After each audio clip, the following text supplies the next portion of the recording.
Você estudou muito neurociência, né?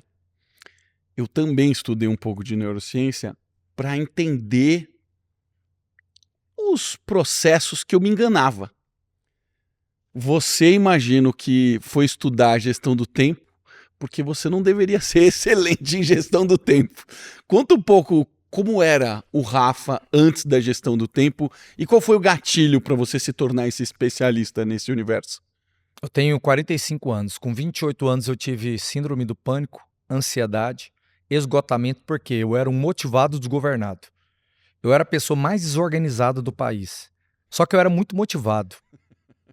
E é um perigo um motivado incompetente, porque ele vai fazendo as coisas atropeladas. Meu pai tem 3 filhos homens, eu e mais 2. E meu pai ensinou nós, os filhos, a sermos altruístas. Ele até dizia, homem tem que ser forte, mulher tem que ser feliz. Esse tipo de coisa. E ele nos ensinou a ser austero, a aguentar decisões difíceis, a aguentar rotina. Só que caráter está numa área do cérebro chamada ínsula. A ínsula tem a ver com sua rede de saliência, valores, aquilo que você acredita, o significado que você dá às coisas. Então, para mim, ser produtivo é fazer o que deve ser feito, independente se está com vontade ou não. Só que eu fazia tudo, mas eu dormia tarde, acordava cedo, me alimentava mal, fazia até atividade física, mas me alimentando mal e dormindo mal, fazia as coisas descontroladas, a mente acelerada. Isso foi gerando algo chamado na psicologia de sobrecarga aleostática, que é o quê? É um roubo de energia que o seu organismo utiliza de alguns órgãos para dar conta do recado do dia. Só que isso vai gerando uma insalubridade, você vai entrando em doenças psicossomáticas. Aos 28 anos eu comecei a ter taquicardia, acordar de madrugada com falta de ar, achando que eu estava com algum problema patológico. Eu estou com problema no coração, alguma coisa assim.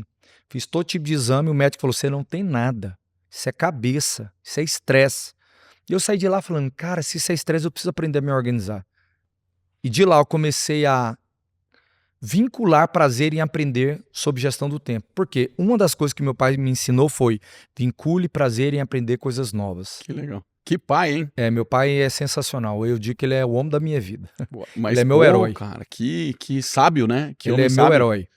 Meu pai é o maior referencial de homem para mim e para os meus irmãos.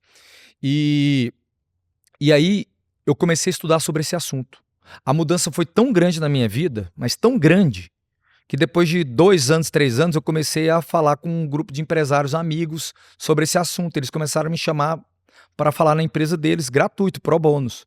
4 anos depois, eu comecei a cobrar alguma coisa.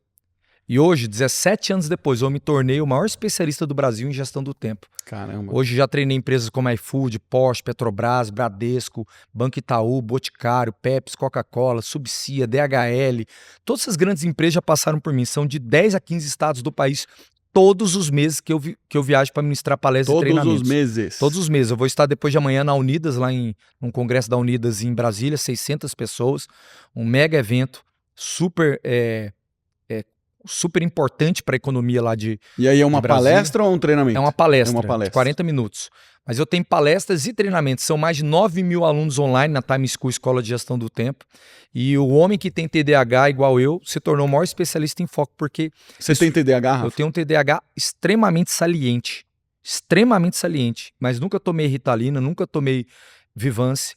Por quê? Não é porque eu sou demais, é só porque eu entendi como funciona a gestão de energia, como é que funciona o cérebro, como funciona tálamo, glia, ínsula, córtex dorsolateral, córtex pré-frontal, córtex ventromedial. Quando você entende o cérebro, isso chama metacognição.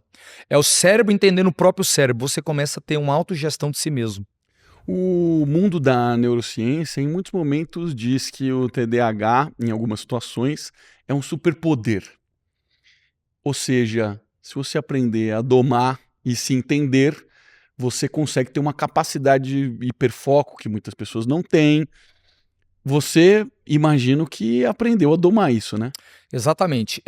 O meu TDAH, o meu problema se tornou a minha força. Por quê? Porque o meu TDAH, geralmente quem tem TDAH tem algumas dificuldades de foco, concentração e memorização, que é a memória semântica, lá no hipocampo.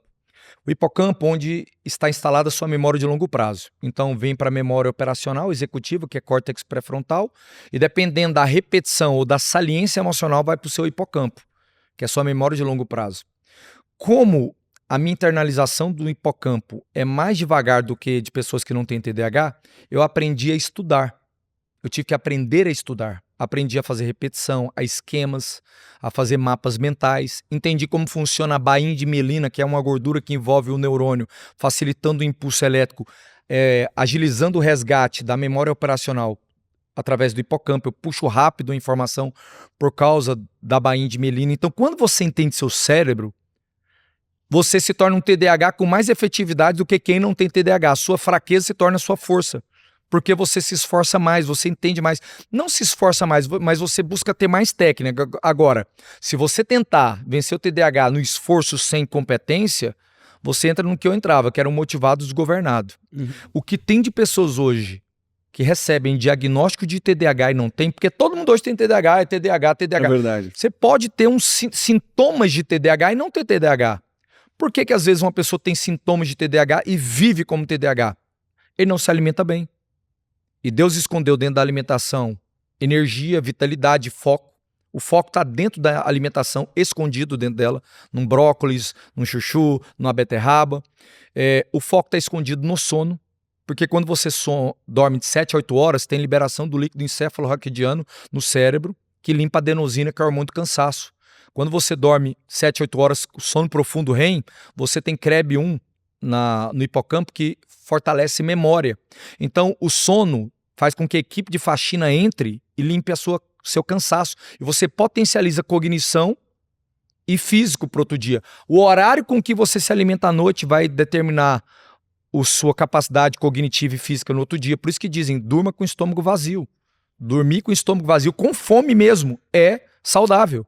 Se você estiver morrendo de fome, come o kiwi. É a única fruta que dizem que pode comer antes de dormir. Isso eu não sabia. Que ela libera melatonina e faz bem pro teu intestino. É a única fruta. O resto tudo gera pico de insulina, que é a frutose.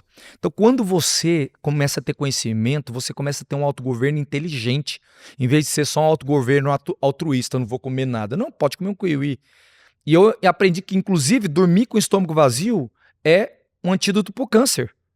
Então, você tem células lá que são doentes, todo mundo tem, e células saudáveis. Quando você dorme com o estômago vazio, o seu corpo tem menos energia, vai alimentar as células saudáveis e vai deixar as células doentes com restrição calórica, então elas vão ter mais tendência a minguar. Esse é o poder da gestão do tempo com a neurociência. Que sensacional. Ô Rafa,